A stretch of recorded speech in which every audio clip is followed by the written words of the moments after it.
can think we've got Mark Leonard back from the dead. Well, there you go. Ooh. Hello, I'm Mark Leonard. I'm also Spock's dad as well as a Romulan. Space, the final frontier. These are the voyages of the starship Enterprise. Its 5-year mission, to explore strange new worlds, to seek out new life and new civilization, to boldly go where no man has gone before. Greetings, salutations, and welcome to Retrek. I'm Captain Jim. With me, of course, Admiral Elliot. Hi there. And Dr. Steve. Ahoy, hoy, and Willow. And Willow. We can hear Willow. Being very vocal. She's really into Star Trek. She always Who has can blame her? Exactly. Balance of Terror is one of her favourite episodes, it turns out. It is. Well, it's many people. So, yes, we're here to talk about Balance of Terror because, obviously, we had the season finale of Strange New Worlds. And if you've not seen it, spoiler alert, it's Balance of Terror. Yeah. Before we do that, though, we've also had the San Diego Comic-Con, which in past years, we've actually ended up doing more or less a full episode on San Diego Comic-Con. It should probably tell you that there wasn't as much this year, that we're just kind of lumping this in at the start. Yeah. But there was a few notable things. One which because I did actually a roundup of Comic-Con with Spindles for the Dr. Squee show. And we were talking about the Star Trek news. And he said one which I had not heard. And I wonder if you guys had. He was saying that there's a Lower Decks in real life thing happening. Yes. I had missed this. I don't know how. Yeah, but... they came back on, didn't they? During the Strange New Worlds panel, sort of did a takeover. Yeah. And it was announced there that there's going to be a Strange New Worlds Lower Decks crossover in the next season of Strange New Worlds. Yeah, and they also said that it's going to be part animation, part live action. So that was in an interview afterwards that they revealed. Yeah. That. So we were talking about it and saying maybe it's going to start on the Cerritos in animated form, and then when they get taken into the real world, they're gonna take over as the actors, you know, if they go back in time or whatever. So because we're gonna need to involve time travel as well as crossing over from cartoon to real life. So quite an ambitious choice of crossover, but I like it. It has. If you notice, actually, all the animated characters do bear a resemblance to the actors who are voicing them, and that was done deliberately. We also got them turn up at a convention about 3 months ago in the Lower Decks uniforms. So they actually we didn't realise, but they were actually teasing the reveal of this reveal back then. And Jack Quaid had his hair dyed purple, so it makes me wonder if they were actually filming it at the time and just pulled a fast one on us at the time. I think they have. I think that's what they've done. Yeah, it could. And my bet is that Lower Decks is going to accidentally trigger time travel in true Lower Decks form. Like, they're not going to do anything on purpose. They're going to accidentally hit the wrong button and trigger time travel. Oh, without a shadow of a doubt. Yeah, that's going to be a lot of fun. It'll be great because Mariner will no doubt be an expert on Captain Pike and everything that happened. Mariner will think she's an expert on Captain Pike. True, yes. Is what I think will happen. Oh, and Boiler's going to actually be the expert who isn't going to be listened to at all. So they're going to, I can see it now. If anyone's going to make a joke about Pike's hair, I think we'll probably get it in that episode. So. Well, he did joke, didn't he? Like in the panel, he went, it could be an animated Pike. I could be all buff and all that. And it makes you wonder if they are actually going to have him in the episode. Yeah, I'm just wondering how large. Anson Mount does play it very, wonderfully large, but he plays it big. His performances, enjoys the hell out of playing Pike. I've said it before. Just imagine how much fun he's going to have with this. Oh yeah, this could be brilliant, and I think it's not the ones I expected them to cross over, but I can see why they're doing it from a business standpoint because. those two shows are probably the two that have got the best critical reviews and are probably the ones that the fandom has embraced the most. Yeah. So it makes sense to test the waters of crossovers with the one that's probably going to go down the best. So there was that news. There was Alex Kurtzman's confirmed there's 2 other shows in active development at the minute. And he said that we will be getting another female lead.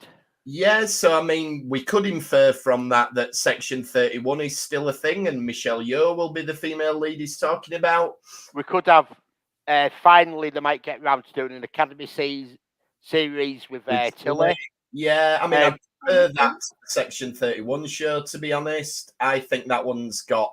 Well, they've been All trying I'm to do gonna an say Academy show since the early 70s, haven't they? Yeah. Let's be honest about this. So what's your hurry? Come on, let's stop and smell the roses. It's only been in development since the 70s. There's Come on. also the other one that's starting to get some traction is possibly a Captain 7 of 9 show, or Raffi and 7, sort of their adventures. Yeah, I mean, that was another thing that we got more of a cast reveal for Picard. We got all the one-sheet character posters. Oh, I was saying to Spindles last night, or a couple nights ago, thank goodness they have just stayed true to what Worf looked like in the series. Yes. They've just aged him up. That's it. That's all you need to do.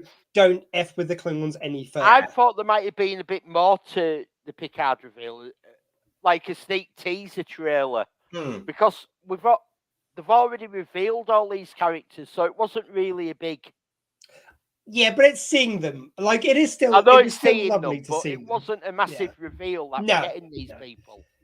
But it's like, I mean, it's almost like since they basically botched the Klingon look in Discovery, they've been scared to show Klingons.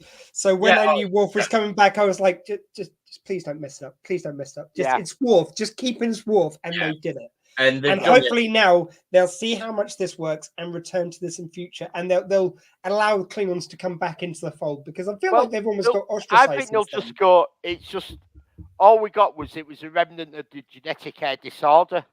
Yeah, we've just got a hand wave. We've already had that. There was a genetic disorder at that time. That was covered in Enterprise. So it was. I know, but that look was just bollocks. I'm sorry. Look, you can excuse it any way you want. It just looked shit. I'm sorry. It did. They're just kind of purple hue to them. No, it was not good, and it just didn't work. It was pointless. I don't know why they did it, but. And their outfits look ridiculous as well. Like, But now that we've got Worf looking like Worf, hopefully that'll draw a bit of fine again with Klingons. Yeah. They've also said it'll be a female villain, but they've confirmed that it's not going to be Denise Crosby as Seela, which I think is a bit of a shame. I would have liked to have seen pick up that plot thread. But where's Prince Spiner playing another Sung family member, or Data brought back from the dead for an 8th time? It could be Law. We could finally get Law, and Law could be him coming in as Law as the bad guy. Law that with would be fun. Voyager. Law and Voyager, yeah. I still reckon we're going to get Q back in some form. I don't think that was the end. I think that was like that little eyebrow raise he gave just when he goes like, "Time's funny, isn't it?" It's like. Yes, it is. It seemed like there was something in that moment. I could go either way on that, but so we know that we know there's 2 active shows. We got we did get a trailer for Lower Decks. Did actually, yeah, and that so we know that DS9 cast are coming back. Yes, yeah. So good to see DS9 finally getting some recognition. Like. I know there's been references here and there, but it's nice to see some proper DS9. So yeah, it's like I know there's all the nostalgia for TNG and all that, and they're going, it was the biggest. But when people look back, everyone goes in the end. They go, no, DS9 was my favorite.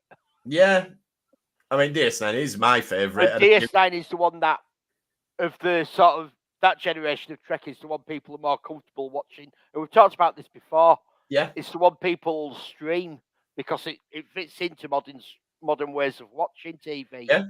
And also, I've got to say, like, DS9 was probably the most consistent of of that era of Trek. However, Yeah.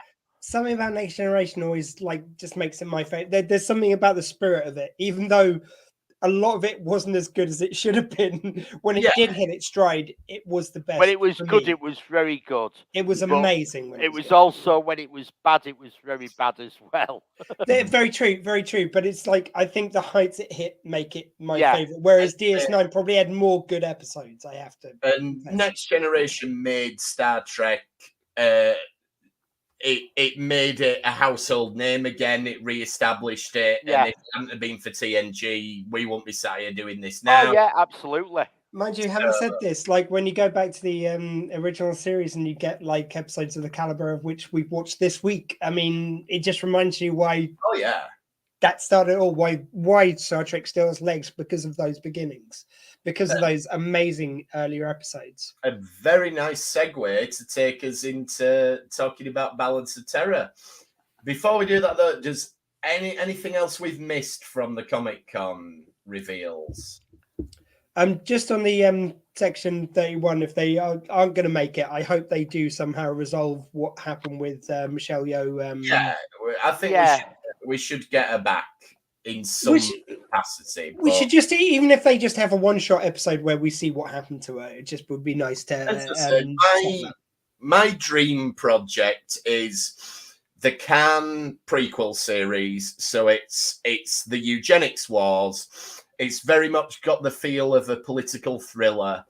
And you do Khan's rise to power, the eugenics wars. In the background, you've got Wesley Crusher and Corey trying to keep history on track. And then you can have Giorgio as part of their consortium because she's displaced in time as well. So I kind of love the idea of like Giorgio maybe teaming up with the Gary Seven team, like, you know, as we saw in Picard. That'd be nice. Oh, we know they work for the Travelers, so a bit of a time traveler caper. Yeah, it'd be fun. Yeah, maybe you just have her in a different time zone every week. Yeah, oh, that'd be pretty cool. Yeah, like sliders. Well, if you have having a Wesley show like that, it'd open it up for it to be proper sort of anthology where you could have all sorts of different stories. And, definitely. Like you could have your Corey sometimes, you could have Giorgio sometimes. You don't have to time these people down to full season. Oh no, I love the idea. Giorgio's got lots of other stuff going on as Michelle Yeoh. So I love the idea of Giorgio being the main focus, but like, you know, Wesley's like at head office, so every time she goes back there. But that way you can sort of go, look, we understand you've got other filming commitments. We want you as a main character, but how we're doing it, you only have to do maybe 3 or 4 episodes out of the season. I was going more the Picard model. You just say like 10 episodes, 3 series, go for it. Yeah, you know, just something very manageable like that. Or it could be something completely new. I mean, I would fully expect, because they've said that they consider the Picard, where Picard is in the timeline, they consider to be the present of the Star Trek universe. So with Picard wrapping up, I'm expecting something set in that time period, a live action show. Which sort of brings you into the 7 of 9 show. Yeah. I don't know. I'm not picturing something to get me excited. If like I had a pitch for it, maybe, but just I would like something totally 7 of 9. That doesn't excite you. 7 of 9 excites me, but that's a very another story. but the show with Seven and Raffi, I don't know. You know what? Season 3 of Picard, introduce whatever the contemporary Enterprise is, the F or whatever. And then let's have Star Trek the next generation and Star Trek the new generation. I think we're going to get the Enterprise E in the show. I think because they're going to want to do something for nostalgia value, but you can't do the D obviously because that got destroyed. They've said there'll be more than one Enterprise in it, so maybe that gets destroyed, making way for the there you go. F. Anyway, back to the Enterprise. No bloody A, B, C, or D. Let's talk about Balance of Terror then. So, and speaking of Scotty, he starts off this episode, and I love Star Trek was so good at predicting technology, but sometimes they got it totally wrong. And you've got Scotty right at the start of the episode adjusting the camera so that the wedding can be filmed to be broadcast out across the rest of the ship. And probably at the time, people thought, oh, wow, they've got a camera that can record it there and then and broadcast it to the whole ship. That's amazing. But the only thing I did think with the wedding at the beginning is watching the Strange New Worlds, because I watched them back to back this time. The couple don't look like they're usually quite good at doing in references and like really being attention to detail. It seemed like such a misstep to have a couple which look so different. Yeah, no, they definitely didn't cast with them in mind. I mean, I suppose if you wanted to stretch the logic, you could say, well, it's not the exact. It could be just a different couple and it's coincidental, but clearly it's meant to be the same ones. Yeah, I would have thought so. I mean, because it's happening at the same time and everything. There's no reason why time would have been pre-changed. Because yeah. So so I enjoyed the camera. The Kirk lighting I found very distracting in this scene. Like, I really thought they overdid it with the eyes. Did you notice though, when I was watching back the Quality of Mercy, they did that with the helmspersons. Oh, Jesus. Oh yeah, they use that lighting technique quite a bit. Yeah. No, but they used it perfect, like where this is a parallel episode. I just thought it was nice that they included that. And I don't dislike the effect. Like, it's of its time and everything. But I really thought they overdid it at the start of this particular episode. And I don't know, maybe because this was the first one that they remastered when they went through and did the remasters. This was like the trial episode for it. And I wonder if maybe when they did the color correction, they went a bit crazy with it, and that's why it stands out so much. I could be making excuses. It could just be that they used a lot of it in this one. Yeah, I'm guessing they just, like, if you watch the classic episodes, there's a lot of like the powdered lighting for the women and the across the eyes kind of lighting. It's I don't think it's the up-res of it all. No, possibly not. But yeah, so obviously it's the same setup and everything. They get called away. I like there's a bit where Scotty, he's talking about like, oh, I'll try and get the engines to give you some more speed. And I think that's something that we did much more in the original series. And it harkens back to naval ships. It's like, oh, we're going to have to put more coal on the furnace. Sort of.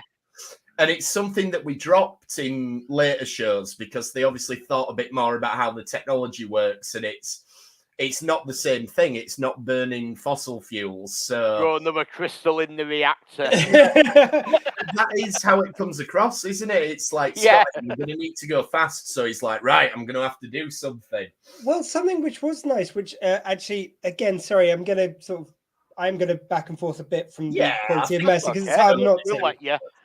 But there was something which people have addressed in, other people talking about Star Trek. They've said about, well, if you can do Warp 9.9, why would you ever do anything else? And I noticed a line in the Quality of Mercy where I think it's New Kirk says, I did it as, I was on Warp 9 for as long as I could safely do, which introduces the idea that there's a reason why they can't always burn it hot, which they've never really introduced, which was kind of nice because a lot of people have pointed out, it was like, well, why wouldn't you always just do your top speed? Yeah, I always wonder, like, there's them episodes where they're like, laying a course, Warp 7, and it's like, why? Yeah, why not just do 9.9 all you start pushing the stress limits of the engine. Yeah.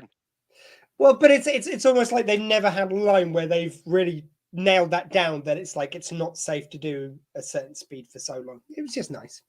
Yeah. They've had things where it's been like the top speed is Warp 8 or whatever, but it's not, you're right, not being explained, well, why can't you just do that all the time? I like it where they get to the neutral zone, and obviously this is the first time we meet the Romulans in Star Trek ever. So Spock gives everybody a history lesson, which presumably you would already know. But he goes on this big speech about, oh, well, we had a war and, we got a peace agreement done by subspace radio. And well, it's that way you're sort of explaining the plot, isn't it? Yeah, exactly. There's a word for it. I can't think what they call it. Where you have to sort of... Exposition. That's it. It's all exposition he's doing. It is. Yeah, He's which he actually does do speaking- quite effortlessly. Yeah, he's actually speaking to us as the viewer. He's not speaking to the crew there. He's speaking to us as the viewer. No, And exactly. Exposition like that can be really hard to do as well, and he does do it pretty flawlessly. You don't feel like he's talking to the audience, even though because we're watching it with a kind of mind to sort of reviewing it, you do look at it a bit more critically. But that's the thing. It's like you have to remember that, like, this was a brand new universe at the time, and so you did need someone to say, right, this is this, this is this.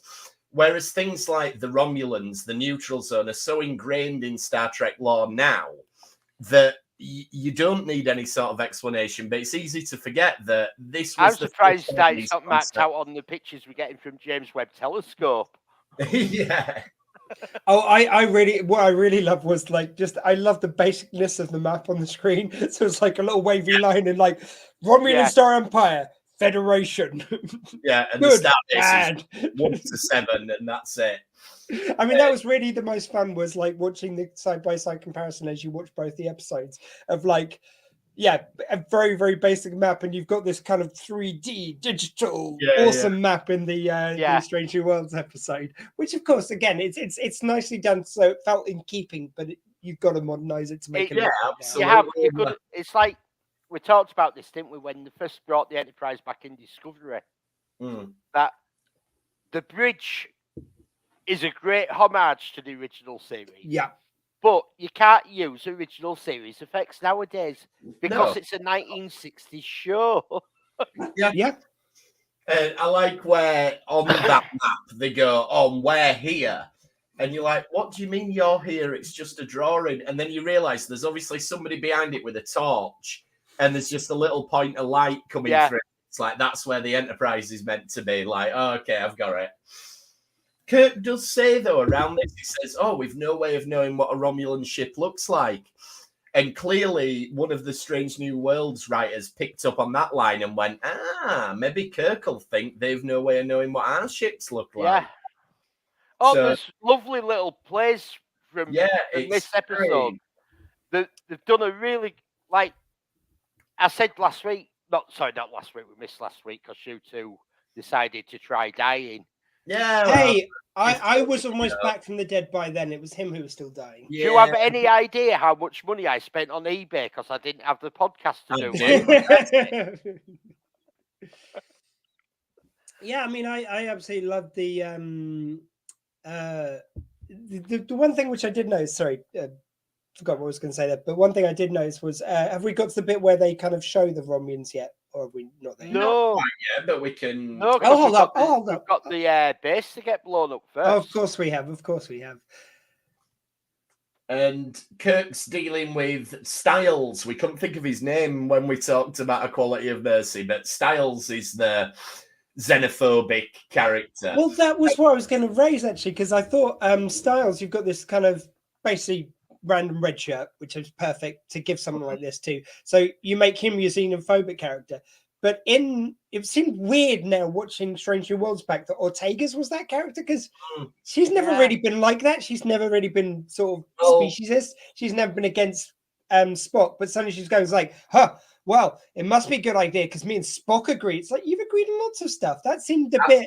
Though that was to lay them seeds of what the hell's happened in this 7 years that she's changed as much as she has, kind of thing. But I mean, why that? Like, they didn't really give us a reason why she was so. They didn't, but I think that's what it's meant to be. Is like something seriously well, happened. I happen to know the answer to this. Go on then. It's because Ortegas' great granddad served on Captain Styles' ship when he lost. There you go. Yeah, that makes sense. Yeah, we haven't Ortegas' tragic backstory yet, so maybe when we do get it. I don't know. I felt like everything was very self-contained in the Quality of Mercy. It did answer all the questions of why people were different. I felt pretty well. Apart from that, it just seemed very jarring that she was the racist character. I just really noticed it watching it back after watching. They did the same with Lan, though, because it was like, why is she suddenly all fluffy? Yeah, but then you've got so many years later, it's kind of really obvious why someone would have mellowed, and you've already seen that in Strange New Worlds, her mellowing as she's got, you know, you've already got the antecedents to that. You've got no reason for Ortegas to be like this. I don't know. Just seemed jarring. The way that Kirk deals with him is brilliant. Like when he says, I assume that you're complimenting Mr. Spock on his amazing powers of deduction. And yeah, it's just great. I mean, the thing with Kirk, and I think we say this more often than not when we look at original series episodes, is everyone has this perception of what Kirk is. But Kirk was so much more of a nuanced character than most people give him credit for. And this episode is a great example of that. Like, he shuts down this guy with his races. There's no room for bigotry on the bridge. If you've got a problem, leave it in your quarters. See, I think the problem was that Shatner, and you know, this actually gets back to Comic-Con. He threw some shade in a few like interviews, I think, against the new like iterations of Star Trek, and you know, it seemed to be well, anyway, the way he said it was like Gene Roddenberry would be spinning his grave if he saw any of new Star Trek, basically. Yeah, which is ridiculous. And then when he's given a photo up though with the new Kirk, and when he gets a photo with him, he's like all lovey-dovey about him. Oh, and it just he had another interview actually afterwards with Comic-Con, sort of one of the TV show channels that do it had got him, and it was all he had to say was nice things about the guy who's playing exactly. the new Kirk. But that's the occasion where he knew that the guy was coming on afterwards, as I understand it anyway. It just seemed very. My point was going to be though that I think that just the fact that Shatner is so unnuanced and so much of Kirk. Him is in Kirk. I think like that's why there's this impression that people get, and they forget how nuanced Kirk was actually written, especially in the earlier days. People think that Kirk is Bill Shatner, and that's not the case. The lines have blurred a lot over the years. Let's just say. I think the lines have blurred. I think the lines have very much blurred because he's bought into how much money the fact that he played Kirk has actually made. Yeah, that's very true. And he doesn't actually have to act anymore. He could just go to conventions. He gets put up in nicest hotels, private jets.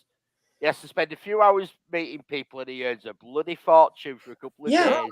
Absolutely, he does. Which is the shame for me that he is so kind of like he's got such a career out of this.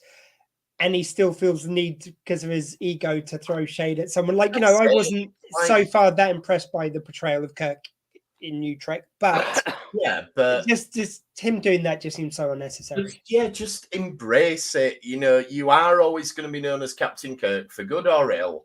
There's far worse ways to go. Like, Patrick Stewart is happy that he'll always be known as Picard. And, I'm not being funny, but he's in a different level of actor to William Shatner. So if he's happy with it, I think Bill should learn to live with it. But anyway, the use of the couple, like they bring the couple back and have that nice scene in engineering with them. Yeah, and I just think that's a great touch, like how it humanizes what's going on. Like it's almost a hint at Lower Decks. It's like it's not just the bridge crew. The whole crew is affected by this.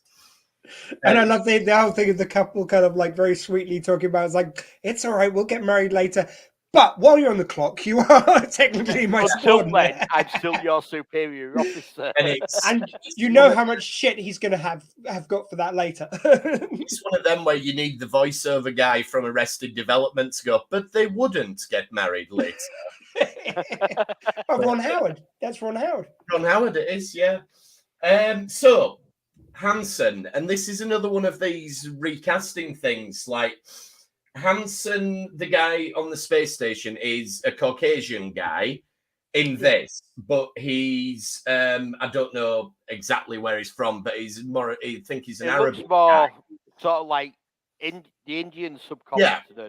So I mean, what they've done though, because I was like, I'm going to check whether this is the same character name.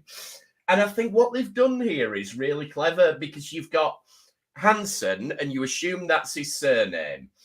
But the character in Strange New Worlds is called Hansen Al-Shala. So they've taken the name. They've gone, well, we never said that was his surname and not his first name. So it could be the same guy, and I quite like that they've gone to that effort to. Well, I mean, I should say this about the thing I noticed about the couple, because the woman is, I think, again, she seems non-white. Is it like, I don't know what ethnicity she is, so I don't want to kind of speculate, but she is a non-white actor, and the original person was a white actor. And I think that's probably part of the reason why they have recast some of these smaller parts, so they can get a bit more kind of diverse feel, which I kind of do agree with. And I know why in the 60s that wasn't possible, but it just seems like for this one episode, because we just want it to look like the original, maybe those characters could have been the same, because the bridge of the Enterprise under Pike is a lot more diverse already. Yeah, because this was actually a groundbreaking episode, not just of Star Trek, but of TV in general, with Uhura. The fact that he called her to take over the con. Yeah. And no one bats an eyelid with it, and she just gets on and does it, and is quite competent. And absolutely. And it's not overplayed or anything, but it's just the fact that he called not just someone black, but a black woman to. Do you know as well, like control point? The shot you've got behind her, it's almost like she looks in awe in that moment, like it's like the importance of the moment on her face.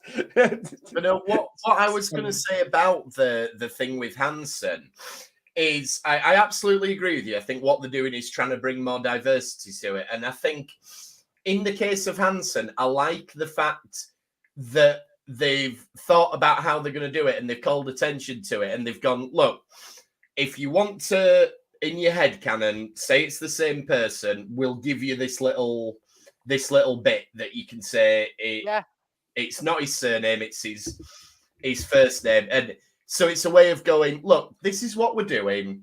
You understand why we're doing it. Don't worry about it. We'll give you a little tidbit. So, yeah. It's something that doesn't like this with the smaller cast members, it doesn't bother me. No, of course. If you recast Kirk and made him black, I'd have a problem. Yeah, I mean, that isn't Kirk. And it's like when they talk about James Bond being a woman. I have a problem with that because the character is James. It's a man. Yeah, it's not. It's them. You know, how far do you take the character of James Bond before it's not James Bond anymore? And I mean, I'll also say it's not that it bothers me. It's more a case of if I saw those actors did look alike, I would go, "Oh my god, they went to that attention to detail." And I almost feel like, as I say, with Strange New Worlds, because it's already cast to be a diverse cast, which is great. You don't need to upcast the ethnicities to represent people, because they're already very representative.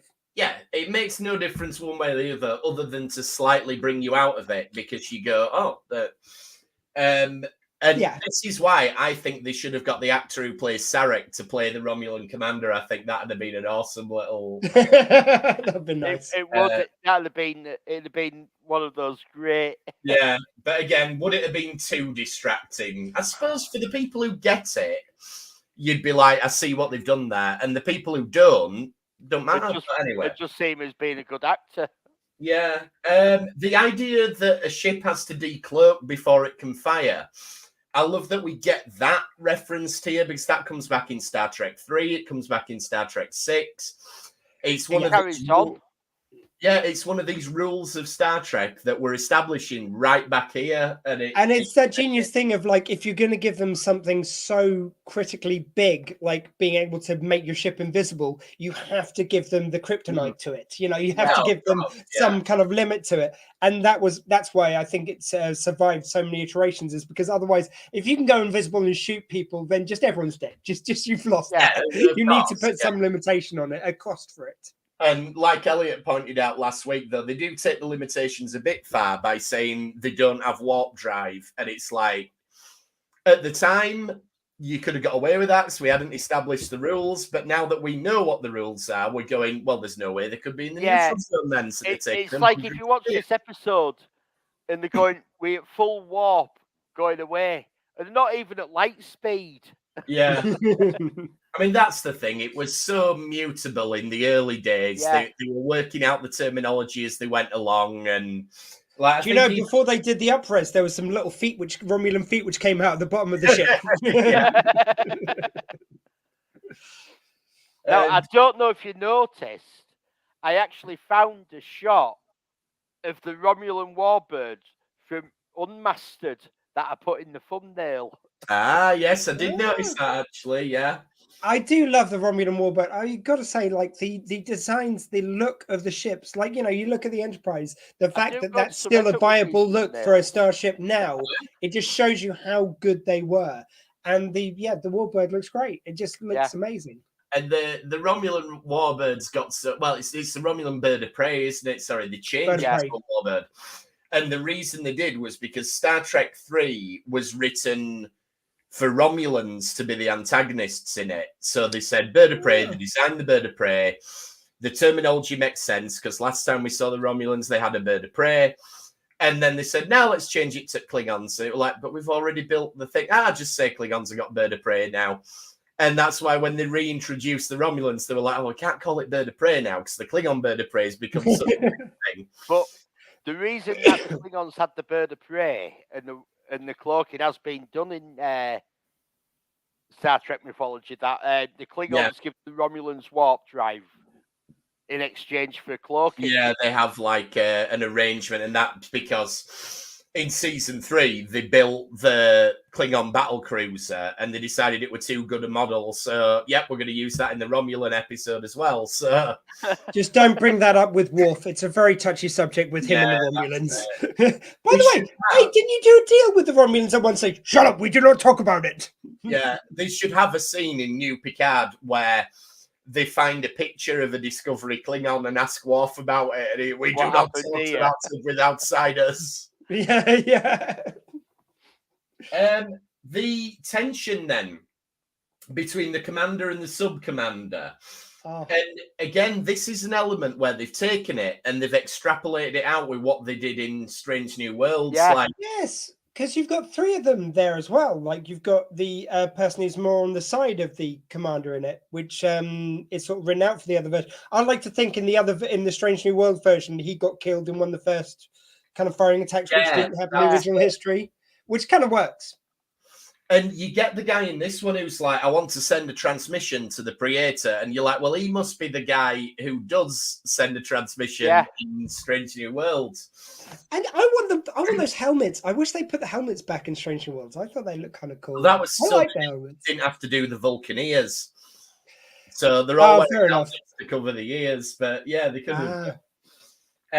Cost saving. Well, it was tight. It was probably massive cost saving compared to you can knock up Vulcaneers quite easily nowadays. But back then it was a major makeup job. Oh, geez, you can get them for LARP now. They actually, Gene Roddenberry had Leonard Nimoy on, and he actually thought it was a good idea. He said that they're off to pay for him to have plastic surgery to have the ears done between season 1 and 2. To save him all the time, he had to spend in makeup chair, and Leonard Nimoy was all for it. Yeah, this is a great idea. Jesus Christ! You can always have it fixed again; it'll be fine. But it's one of those things where because like Spock's ears do look real in original series. Yeah, they do. And if you look at makeup at that time on shows, it wasn't like that. It was really crap. There was a major job doing his ears. One thing I did want to mention, which I thought was, I mentioned it the other week when we were talking about the quality of Mercy, the job they did with the new guy who's playing the Mark Leonard Romulan character. Mm-hmm. The fact that he was kind of a bit more modern in his acting style, it was a bit more kind of emotions, a bit more close to the surface.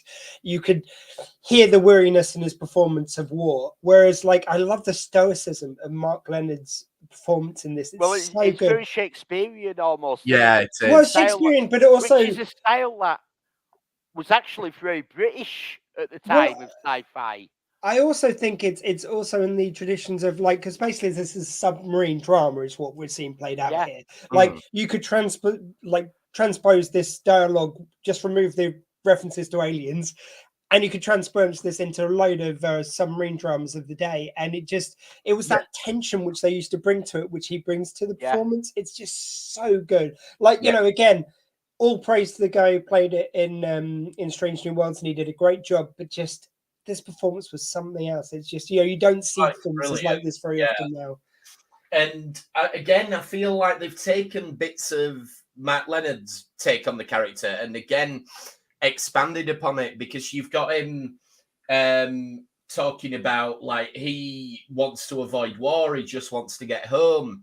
And then you look at that and you think, oh, no wonder he was willing to kind of work with Pike a little bit. His agenda does line up with that.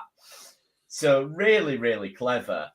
Then we get the briefing scene where they're all talking about what to do. And we talked about that quite a bit last time, where you get it all again in Strange New Worlds, but it's slightly different. Like, it's different people suggesting the things, but effectively it's the same briefing scene. Then I think we get the only bit I really don't like in this episode, where the shooting at the ship and everything, or it's when the plasma weapons coming at them, and Rand sort of sidles up to Kirk and he hugs her, and it's just so. It reminds me of that bit out of Airplane where they do exactly the same thing for laughs. This was very 60s of TV back then. Definitely. And that's the thing. Even though they were trying to be futuristic and got rid of these sexist barriers and racist barriers, it was still there in the writing and whoever they're having directing this week. And absolutely. And you wonder how many studio notes as well, because there were so many things which Roddenberry wanted to do, which were more progressive, which he was told not to do. So I wonder if the studio's going like, no, Kirk needs to comfort that lady when she falls over slightly. Like, you can't expect the yeoman to be okay with all this going on. Like, which I've said a million times, but it is the treatment of women that dates the original series more than anything else. And even though in their own way they were being very progressive, it's things like this that they just thought was normal at the time. Well, I'm busy watching Voyage to the Bottom of the Sea again for obvious reasons. Anyone who watches my YouTube, check out Elliot's Retrek Model Studios on YouTube. Voyage to the Bottom of the Sea ran 1964 to 68. And like, that is a submarine drama, but that is so dated compared to Star Trek with how they treat women and everything. Yeah, I mean, it would actually been quite interesting. I understand why they had to cut certain things for time reasons in Strange New Worlds, because they've got to do the wraparounds with the time travel. Yeah. However, it's been really interesting to see what they would have made with Yeoman Rand and like maybe a more PC version of it, like a more respectful version. Yeah, that would have been interesting. Though, again, they do nail the dramatic moments, like when Kirk gives the order to go into the neutral zone. The gravitas of that absolutely comes across, that like this is a huge thing that he's doing. Well, he's under direct orders. His primary order is not to violate the neutral zone under any circumstances. Yeah. And he says that right at the beginning. And what it really shows is what a tactician that Kirk was. I think the strength in the way they've written Pike in the new series is to make him more of a space diplomat, more in the almost more in the sort of a crossbreed, actually, I suppose, between Jean-Luc and between Kirk. But yeah, Kirk was a real tactician. He knew to shadow them, to keep within their warp trail and stuff, or their non-warp trail, as the case may be.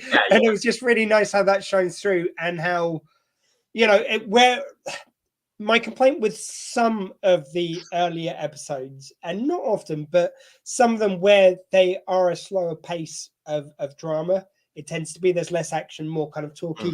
Sometimes it does feel a bit drawn out in some episodes, whereas this one is certainly not one of them.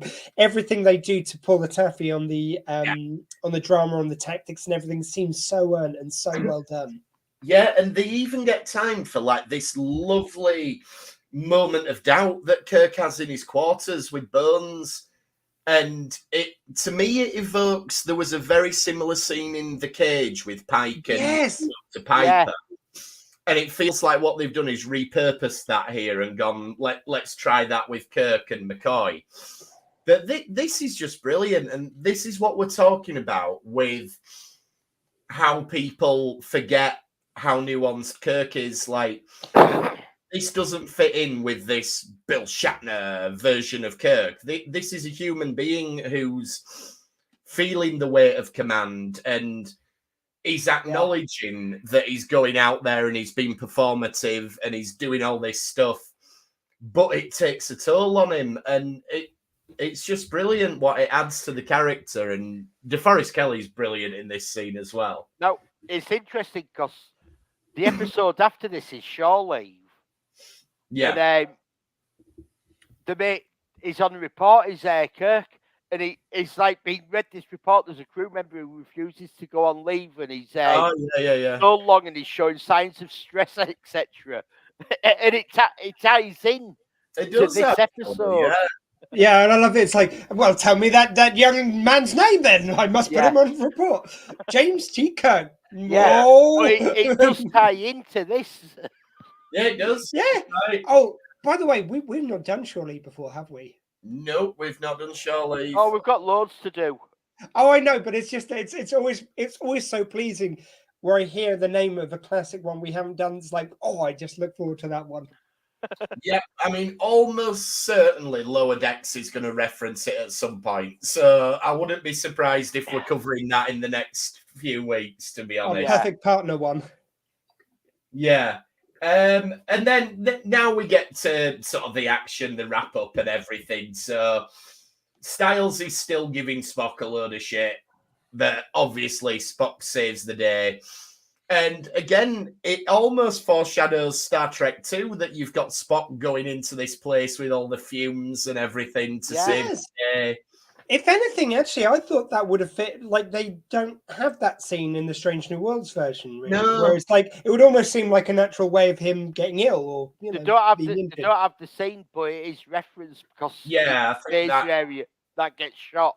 I think that is how he gets injured in Strange New Worlds. We just don't see it. Don't see it. I mean, it's probably one of those things they wrote at one stage but cut due to time. But it was a nice little it's like to see that. It's like you said, you've got all the time travel part to take into account. Yeah. Plus the whole episode of Balance of Terror. Something has to give. Yeah. Do you know what? If they made this a feature-length episode, I wouldn't have been upset. I wouldn't have been upset if a quality of mercy. Like, it could have either been a two-parter or a feature-length episode, but you know, it's obviously this is what we lose in the digital age, because if there are deleted scenes, we'd have got them on a DVD or a Blu-ray of it. And whereas you don't tend to get that on streaming services. Disney do a little bit of it. But, you know, are you listening to us, Paramount Plus? Here's your next thing that you should Paramount be Plus. Deleted scenes on there. Star Trek fans will watch anything. Just put it on there. By the way, I did note something very interesting in this the side-by-side watch about Spock's performance between Leonard Nimoy and Ethan Peck. It's very interesting. The way Leonard Nimoy delivers the line is very personal. It's almost like slow in nature because he's very methodical about everything. Yeah. Whereas Ethan Peck's is quite a quick, immediate performance where it's like if they do share an entry, which at this stage I believe they do, then this would be, and he's got this kind of quite fast. Yeah. But it's just very interesting. Just where we're watching side by side. I mean, it must be a deliberate choice. It's probably I can't do it exactly like Nimoy. It's probably just his acting style is that immediate thing, and maybe he and thought also that directing styles of modern directors directing TV are probably like, it needs to be snappier, you know. I don't know. I'm also thinking that you could take two ways of thinking about someone who's that logical. Either they're slow, methodical because they're thinking through every word they're saying, or they're so smart and methodical they already know what they're going to say before they start saying it. Yeah. Both kind of work for the character traits. Yeah. I just thought it was kind of interesting watching it side by side here. One other thing on the Romulan commander then. So Kirk offers at the end, we'll beam your crew aboard, you know, drop your shields, and thinking about the Romulan commander's character, I wonder if he chooses to sacrifice because we know he doesn't want a war. So is he thinking, if I let my crew be taken aboard and the homeworld hears about it, it's going to be dishonourable and it's going to lead to a war. And they'll look weak because they haven't distilled us. Yeah, so is he thinking, if I destroy my ship with everybody on board, that will prevent a war because they won't know what's happened? And that'll be an end to it. I never thought about that. I just thought then, he says it's a duty. But I'm like, I wonder, could it be that it's almost a final act of heroism from him, that it's like, I'm not going to let this become a war? I mean, it doesn't mean that it's actually what's happening, but doesn't he say something where he says that it's like, it wouldn't be our way to escape in this? Like, I mean, it does, again, that could be him just saying that to save face in front of his crew. Yeah, it just made me wonder. And I think with what Strange New Worlds has added to this character, there's a stronger argument for that now than there would have been before. And I think that's wonderful that they can do that. Yeah. So many years later. What I love also is his line still works, that he goes, I like to think in another reality, I could have called you friend. And that still applies. Just because we saw one other reality where it didn't work doesn't mean, like, in the right circumstances, without some dick of a sub-commander screwing me out to the Praetor, and without us being in a position where we've fought to the point where my ship is now ready to be destroyed. Yeah. If the circumstances were better for, like, if my people could see it the way I do, if there was enough of a thirst for peace, we could be friends. That still seems to shine through. I didn't think that was discounted by Strange New Worlds, which I like. No, exactly. And they should have a scene where they say, like, how many realities are we friends? And you've got Doctor Strange going, one. Yeah, it kind of could be that. There's only one reality where it all works out, but it's still true. Yeah. And it's kind of like, because I don't like, as much as I subscribe to the argument that just because someone does something different with a character or different with a show doesn't mean what you like didn't still exist. However, sometimes when they retcon stuff where they put something before the thing you liked and it sort of changes the meaning of it, I don't like that. Whereas this one, there's nothing which isn't respectful to the original. That's what I said last week about it, Equality of Mercy. It's so respectful to the original. It was so brave to do it. Yeah. But they pulled it off. Because it's like annoyed me with Enterprise when they showed them meeting the Borg early and the Ferengi early and everything. It's like, that does take something from the original people who met them. With Doctor Who, the way they've done the whole thing of like, oh no, actually the first Doctor wasn't the first Doctor. There was loads more before. Well, that does change the nature. Still not ready to talk about that. I'm just saying that just changed the nature of the original Doctor. They've had all these other adventures beforehand.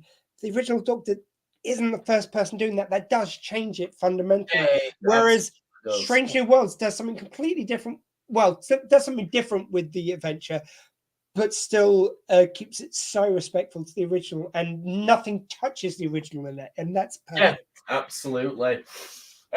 There's a couple of ironic bits at the end, like you get, they say, oh, Captain, it's come through, Starfleet says you can do what you want, and Kirk's just got this sort of exhausted smile about it, like, oh, yeah, too bloody late now. You know? Yeah.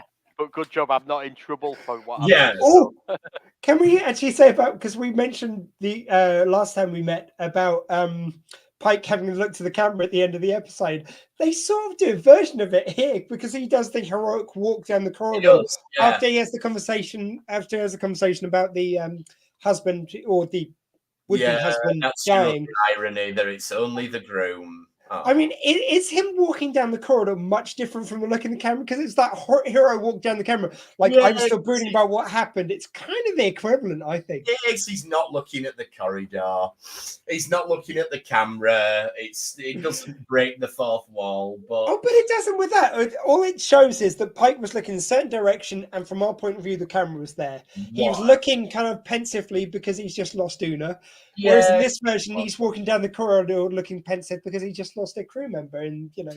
Yeah, I really like the Kirk walk down the corridor, and again, this is adding layers to the character of Kirk. Like, he walks away, he's affected by this, he's troubled by it.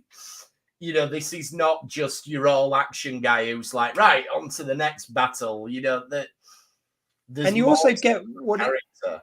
you also get what he's got to do as his duty, because the captain. This is my problem I sometimes have with Discovery, is that the captain cannot show their crew that they're being emotionally compromised. Yeah. Because Kirk, you can see it in his eyes. You can see, because you've seen the scene before, that he's troubled by this. Anyone walking down that corridor just sees the captain walking purposely through. They don't need to know that. They need him to be a symbol of strength. Whereas, like, Burnham is just in tears on the bridge, and just it doesn't give that respect to the to what a captain's got to be. Yeah, no, I agree. I'm really hoping that Disco season 5 is the last one. I think it should run down. I'm not that bothered if they improve it. You know, season 4 was a duff season for a lot of reasons. Season 4 of a show shouldn't be a duff. No, it shouldn't. You should be in your stride and know what you're doing. And after such a strong third series, which seemed almost like it was prescient, like they knew the lockdown was going to happen, because they took us on such a journey of losing something which we all did during lockdown, and then gaining it back as we did afterwards. And the journey of that season was perfect for what we were going through, even to the fact they upset me at the beginning because it's showing loss at a time when we'd all lost so much. Yeah, no. But to the point where it kind of like lifted my spirits as it got really good, as you got to see a whole new time. It was so good then to fall from grace so badly in series 4. Yeah. When you've got a whole new bloody universe to explore, it should be a no-brainer to get a good series out. Yeah.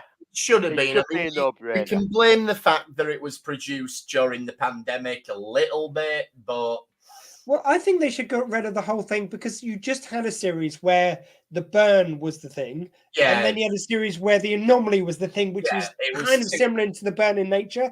Whereas what you really wanted that series to be was rebuilding the Federation, going to these different worlds we'd lost, seeing what there is now. Which, you could have. Hey, let's check in with what's happening with the Klingons. Let's check in what's happening with the Ferengi. You've got so many races. Hey, and let's have some new ones which we never met before. Yeah, that's what they should have done with it, and it was just such a missed opportunity for my liking to do another big bad. But we'll get on to Discovery season 5 when we get there. Yes. One other thing to say about Kirk's walk, it brought to mind as well the very end of Star Trek Nemesis, where Picard's talking to B4, but Data, but not. And then he walks out and walks down the corridor, and I wonder if the director of that took a bit of inspiration there. But then I'm remembering the director of Nemesis didn't like Star Trek. And also it was kind of the opposite, because there he was doing the hopeful walk. It's almost by hearing Data, like B4, whistle like Data did. And thank goodness that wasn't the last ever shot of Picard and the Next Gen crew that we'll ever get. But a lot of years it looked like it was going to be. But again, that's a conversation for when we get to Picard season 3. We've got a lot of great stuff coming up. Anything else on this one then? I mean, we could talk about it all day, but I think we've covered most of the points. Again, I just like to reiterate what acting porn it was from Mark Leonard. Just showed what amazing actor he was. He played so many wonderful shades. Why they brought him back in it. Yeah, I was gonna say, if there's an opening for a semi-recurring role as Spock's dad, there's your man. Yeah, I mean, he may have had moments in episodes of Sarek which meet or surpass this performance. However, this may be his best performance in Star Trek, just solidly from start to finish. The amount of different things he got to do, it was wonderful, and this is why the Romulans became such a great recurring character, because of the feet he placed in that wet cement. I'm sorry, but his greatest performance in Star Trek is the Klingon who gets blown up by Voyager right at the start of Star Trek 1. So it's often overlooked. I don't know why. There it is. For some reason, the one which always sticks in his mind as well is when they return back in the voyage home, and he goes, "Look," and it seems so staged somehow. Yeah, when you think, going, get him back. Yeah. Great fun. So join us next time. I think next time are we finally going back to the Dominion War? I think we should. I'm really looking forward to watching that episode. Yeah, we've got Way of the Warrior to talk about. And our 63rd live stream spectacular celebration. Yeah, we're going all out for it.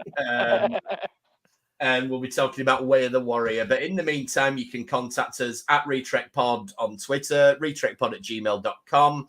We're on Facebook, we're on YouTube. Elliot's on YouTube, building his Star Trek and other models. Other models. Dr. Squee, you're all over the internet with the Dr. Squee show. Yes, I don't know what's coming up this week. However, if you go to drswig.com, that will redirect you to our YouTube channel, or you can go onto the Facebook page where it's got all the videos, including me and Spindles talking at length about the recent Comic-Con. And also, just to I'll give the exclusive to Retrek. No. I am just now setting the date and setting the charity for this year's Squeefest. So it's going to be the 10th and 11th of September, Squeefest 4. And the charity this year is going to be Shelter, because I felt in these times of hardship financially for a lot of us, Absolutely. you know, the homeless crisis is getting worse than ever. So, so that's that. Fantastic. Yeah, keep an eye out for that. And thanks for trekking with us this time. We'll see you next time on the Retrek. LLAP. Bye-bye.